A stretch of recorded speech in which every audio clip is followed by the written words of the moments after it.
You ask Tiger to calculate. This deals with linear inequalities with one unknown. The final result is x greater than 7 over 3 greater than 21 over 3. Let's solve it step by step. Group all constants on the right side of the inequality. Subtract 1 from both sides.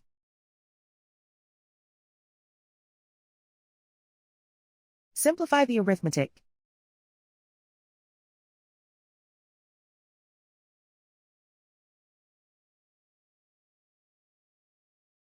Isolate the x. Divide both sides by 3.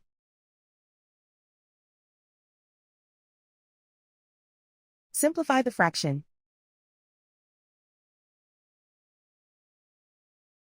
Plot the solution on a coordinate grid. And so the final result is x greater than 7 over 3 greater than 21 over 3.